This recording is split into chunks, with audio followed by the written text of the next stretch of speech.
এই নাতিনেরা কি খবর? ঢাকা শহর আইছি, ঢাকা শহরে একটু রোদ আছে, ময়মনসিংহ শহরে রোদ নাই, সেজন্য ময়মনসিংহ শহর ছাইরা দিছি, ডাইরেক্ট ঢাকা শহরে আই করছি। কারণ ঢাকা শহরে রোদ উঠে, যে শহরে রোদ নাই, যে শহরে আলো নাই, সেই শহরে আমি নাই। যার মনেরও ভিতরে আলো নাই তার সাথে আমার যোগাযোগ নেই। যাদের ভিতরে আলো আছে তাদের কাছে যাইতে হবে, ঠিক আছে? ঢাকা শহরে রোদ, ঢাকা শহরে গুছো করলাম, গুছো করে যে রোদের ভিতরে বইয়া দিছি, রোদটা পাইতেছি, সেই লাগতেছে না যেন রোদ নাই। ময়মনসিংহ শহর এক সপ্তাহ ধরে রোদ নাই, মেয়ে গোসল করুন যায় না, না কোনো কিছু করুন যায়, শীতের ঠেলা থাকুন যায় না। আর এখানে বাইরে ওয়া ফ্যান্টাস্টিক, ফ্যান্টাস্টিক একটা ওয়েদার, ফ্যান্টাস্টিক একটা পরিবেশ। এ তোমাদেরকে দেখাই, দেখছো? তোমাদেরকে আগের ভিডিওতে দেখাইছি, তারপরে যে দেখাই দেখছো, ওই যে তুলসী তুলসী গাছ আছে, তারপরে এখানে যে পুঁই শাক গাছ আছে।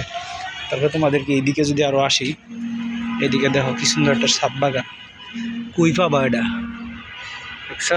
ওই যে এখানে লেবু গাছ আছে, পরে এখানে পেঁপে গাছ আছে। দেখছো? সুন্দর একটা মনোরম পরিবেশ।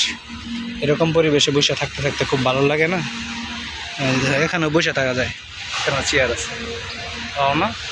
সেজন্য এরকম আলোকিত বাংলাদেশে আসতে হবে, আলোকিত পরিবেশে আসতে হবে। তার চেয়ে বড় কথা, এখানে দেখো একটা গোলাপ ফুল আছে, এই যে কত সুন্দর না? এই মা তাই নষ্ট গ্রাম। কোথায় থাকো দিন রজনী, টিংটা টাং টা টাং নে, টি টিং টিং টি টিং টি টিং টি।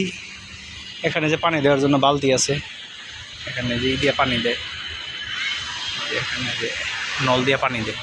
কি একটা সুন্দর পরিবেশ গায়েস। রোদ উঠলে আসলে ভালো লাগে, শীতের দিন রোদ না উঠলে ভালো লাগে মেয়ে, কিরম কিরম জানি মনে হয় যে দুনিয়াটা অন্ধকার হয়ে যেতেছে, দুর্যোগের ঘন ঘটা।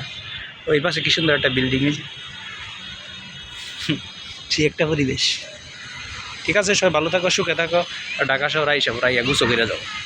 তা না হলে কিন্তু তোমাদের কপালে আর গোসল নাই। যারা উত্তরবঙ্গে আছে বিশেষ করে, এগোর জীবনে তো গোসল নাই, দুর্যোগের ঘন ঘটা। কারণ যে ঠান্ডা, উত্তরবঙ্গে বিশাল ঠান্ডা। যশোরে দেখলাম এই 8 ডিগ্রি সেলসিয়াস তাপমাত্রা। মা তাই নষ্ট গাইস, কেমনে কি বসবাস করা সম্ভব না? সবাই ভালো থাকো, সুস্থ থাকো। আজকের মতো বিদায় নিতেছি, গুড বাই, টাটা।